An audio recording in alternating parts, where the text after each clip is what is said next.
வணக்கம் நண்பர்களே, வாழ்க்கையின் தத்துவங்கள் சேனலுக்கு உங்களை அன்புடன் வரவேற்கிறேன். இன்றைய உலகில் நடக்கும் அரசியல் நிகழ்வுகள் ஒரு சிக்கலான சதுரங்க ஆட்டம் போலத்தான். ஒவ்வொரு நாட்டின் அதிபரும் தலைவர்களும் ஒரு சதுரங்க காய் போலத்தான்.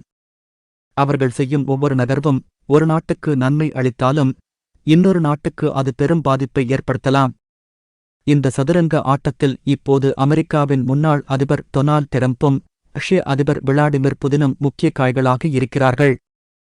இவர்களின் நகர்வுகள் நம் இந்தியாவின் எதிர்காலத்தையும் உலகத்தின் சமநிலையும் மாற்றக்கூடிய சக்தியாக இருக்கின்றன. இந்த முக்கியமான நேரத்தில் உலக அரசியலில் சில மிகப்பெரிய நிகழ்வுகள் நடக்கவிருக்கின்றன. இந்த நிகழ்வுகள் ஒன்றுக்கொன்று எப்படி தொடர்புடையவை, அது நம்மை எப்படி பாதிக்கும் என்பதைப் பற்றித்தான் இன்றைய நிகழ்ச்சியில் பார்க்கப் போகிறோம். டிரம்ப் மீண்டும் அமெரிக்க அரசியலில் ஒரு பெரிய எழுச்சியை ஏற்படுத்துவாரா? பாகிஸ்தான் சிந்து நதி ஒப்பந்தம் தொடர்பாக ஏன் இந்தியாவை சர்வதேச நீதிமன்றத்திற்கு இழுத்துச் சென்றது? இந்தியா சுதந்திர தினத்தைக் கொண்டாடும் அதே வேளையில் டிரம்ப் புதின் சந்திப்பு ஏன் உலக அரங்கில் பெரும் பேசுபொருளாக மாறியுள்ளது?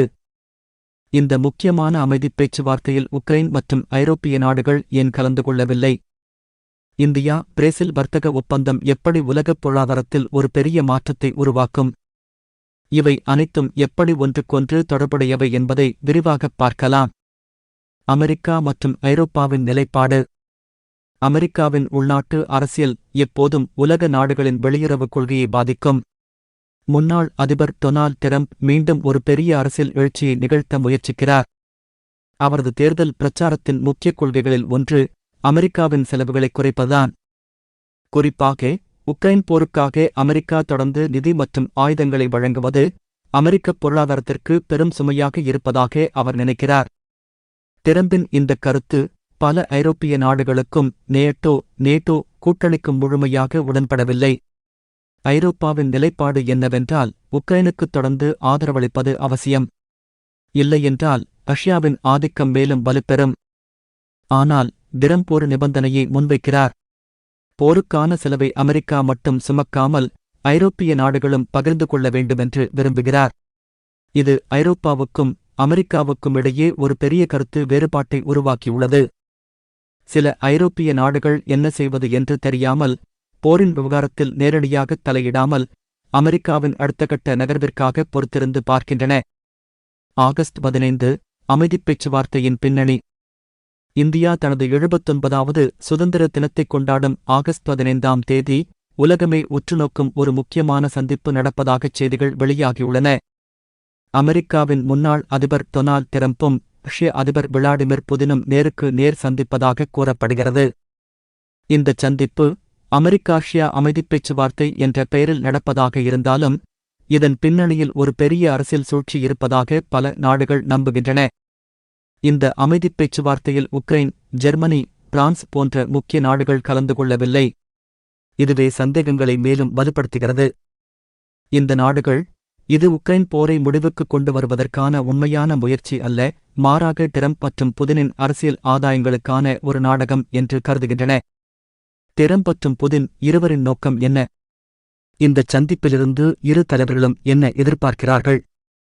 டிரம்ப் அமெரிக்க அதிபர் தேர்தலில் போட்டியிடும் டிரம்ப் தனது வாக்காளர்களுக்கு ஒரு தெளிவான செய்தியைச் சொல்ல விரும்புகிறார். நான் மீண்டும் அதிபரானால் ரஷ்யா உக்ரைன் போரை உடனடியாக முடிவுக்குக் கொண்டு வருவேன். இந்தச் சந்திப்பு அவரது தேர்தல் பிரச்சாரத்திற்கு ஒரு பெரும் பலமாக அமையும். இந்த சந்திப்பின் மூலம் தான் ஒரு அமைதியை விரும்பும் தலைவர் என்பதை அமெரிக்க மக்களுக்குக் காட்ட விரும்புகிறார். புதின் ரஷ்யாவைப் பொறுத்தவரை அமெரிக்காவுடன் நேரடியாக பேச்சுவார்த்தை நடத்துவது என்பது உலக அரங்கில் ரஷ்யா இன்னமும் ஒரு பெரும் சக்தி என்பதை மீண்டும் நிலைநிறுத்தும் வாய்ப்பு. ரஷ்யா மீது பல நாடுகள் பொருளாதாரத் தடைகள் விதித்திருந்தாலும் சர்வதேச அரங்கில் ரஷ்யா தனித்து நிற்கிறது என்பதை இந்தச் சந்திப்பு உலகிற்கு உணர்த்தும்.